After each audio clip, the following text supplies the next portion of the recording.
ጤናና ሰላማችሁን ፈጣሪ አብዝቶ እንዲሰጣችሁ ሁሌም ይመኛል። አወል ስሪንቃ ፕሮግራም ዛሬ ደግሞ ያው ስለ ጥቅል ጎመን ይህ ፕሮግራም በነገራችን ላይ አወል ስሪንቃ ቁጥር 2 ቻናል ነው። በብዛት ትኩረት የሚያደርገው ከፕሮዳክት ከግብርና ፕሮዳክትን በመጠቀም የምናገኛቸውን የጤና በረከቶች መረጃዎችን በማሰባሰብ ዲስፕሌይ ያደርጋል ማለት ነው። በአወል ስሪንቃ ቁጥር 1 ስለ ግብርና አመራረታቸው ፕሮግራም አለው። እዚህኛው ላይ ደግሞ ከጤና አኳያ እነዚህ የተለያዩ ሰብል አትክልት ሊሆኑ ይችላሉ፣ የእንስሳት ምርቶች ሊሆኑ ይችላሉ። በመመገባችን፣ በመጠቀማችን፣ በመጠጣታችን የምናገኛቸውን የጤና በረከቶችን መሰረት አድርጎ የሚያቀርብ ፕሮግራም ነው አወል ስሪንቃ ቁጥር 2 ፕሮግራም ወይም ቻናል። ስለሆነም ይህን ቻናል ሰብስክራይብ ማድረግ አጠናክሩት። ጥቆማም ካላችሁ እንደዚሁ በኮሜንት ላይ መስጠት ትችላላችሁ። ዛሬ ይዤ የመጣሁት ስለ ጥቅል ጎመን የጤና በረከቶች ነው። ጥቅል ጎመን በመመገባችን የምናገኛቸውን የጤና በረከቶችን ነው የማካፍላችሁ። ጥቅል ጎመን በርካታ የሆኑ ለሰውነታችን የሚያስፈልጉ የሚጠቅሙ ኒውትረንት የያዘ ሰብል ነው። በጣም በተለይ ከፍተኛ የሆኑ የቫይታሚን የተለያዩ ቫይታሚን እንትኖችን ይዟል። ቫይታሚን ኢ፣ ቫይታሚን ቢ እና የተለያዩ ቫይታሚኖችን በውስጡ የያዘበት ሁኔታ እንዳለ መረጃዎች ይናገራሉ። እና እነዚህ ደግሞ ለኛ ለጤናችን ትልቅ አስተዋጽኦ የሚያበረክቱ ናቸው። እንደ ቫይታሚን ኬ፣ ቫይታሚን ሲ፣ ቫይታሚን ቢ6፣ እንደ ካልሽየም፣ ፖታሽየም፣ ማግኒዥየም እና በርካታ ለሰውነታችን የሚያስፈልጉ ኒውትረንቶችን የያዘ ሰብል ነው ጥቅል ጎመን ማለት ነው። ስለሆነም ከጤና አኳያ ምንድነው አርበስት የምናደርገው ጥቅል ጎመንን በመመገባችን የሚለውን ሲጀምር የመጀመሪያው ካንሰር እንደሚከላከል መረጃዎች ይገልጻሉ። ካንሰርን በሰውነታችን ማለት ያው በካንሰር እንዳንጠቃ የሚያደርጉ በጥቅል ጎመንን በመብላታችን የምናገኛቸው የጤና በረከት አንዱ ነው፣ ካንሰርን ለመከላከል ማለት ነው። እና በውስጡ የያዙ የተለያዩ ንጥረ ነገሮች አሉ። እነዛ ንጥረ ነገሮች የካንሰርን እድገት መከላከል አቅም እንዲኖረው ወይም እንዲኖረን የሚያደርጉ ማለት ነው። እና በርካታ ጥናቶች ያሳያሉ ካንሰርን ለመከላከል እንደሚያግዝ ጥቅል ጎመንን በመመገባችን ማለት ነው።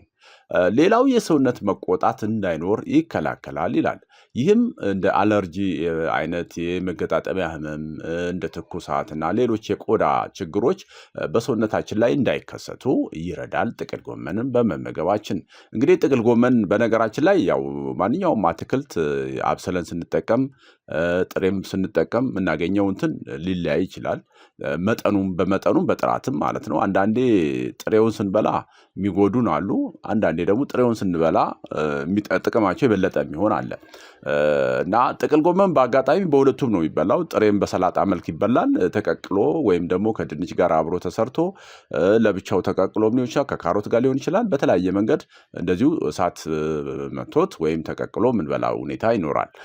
ነገር ግን ዋናው ነጥብ ግን እሳት በሚበላበት ማለት በሰዓት አብስለን በምንበላበት ሰዓት በጣም ከሚገባው በላይ እሳት የምንለው ከሆነ ያው የቫይታሚን እንትኖች በጣም ሴንሲቲቭ ናቸው።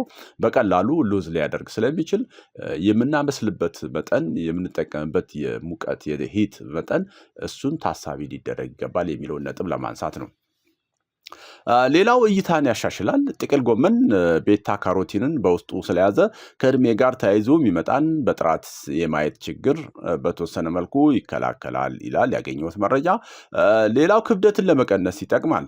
ጥቅል ጎመን በአብዛኛው ክብደት ለመቀነስ የሚሞክሩ ሰዎች እንዲመገቡት ይመከራል።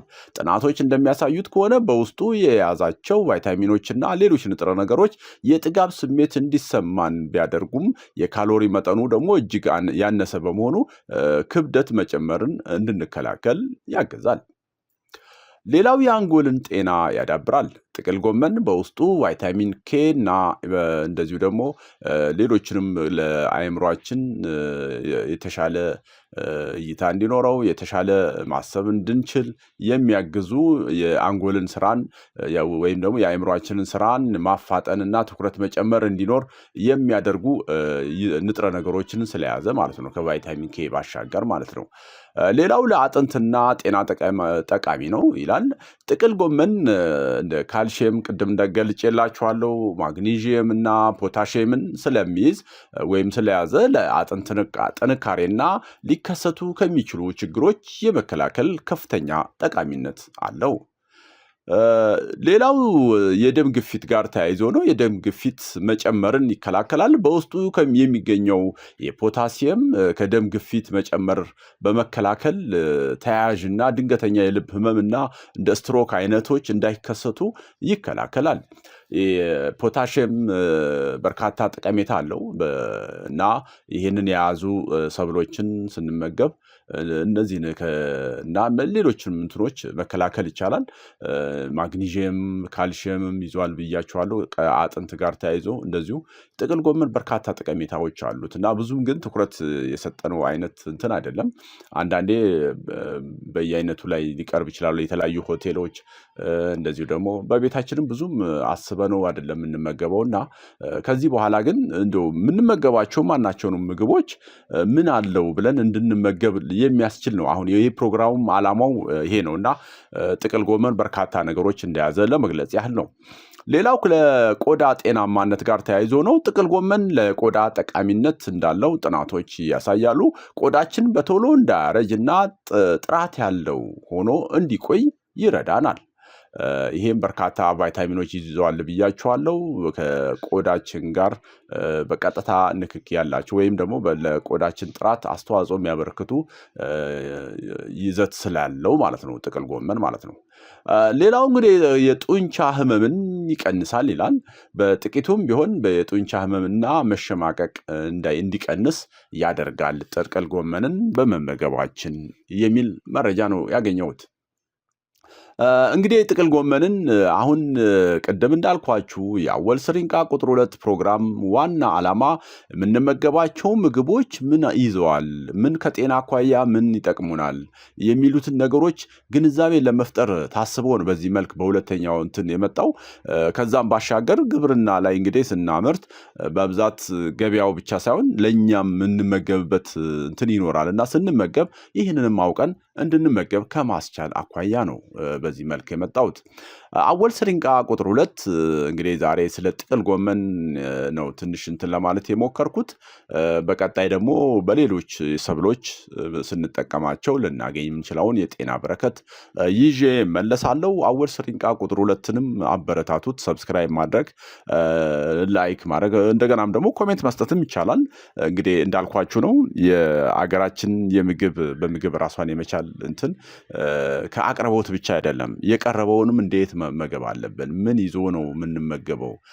ስንዴ ዳቦ በመብላታችን ምንድን ነው የምናገኘው? ቀይ ስጋ በመብላታችን ምንድን ነው የምናገኘው? ጮማ ስጋ በመብላታችን ምንድን ነው?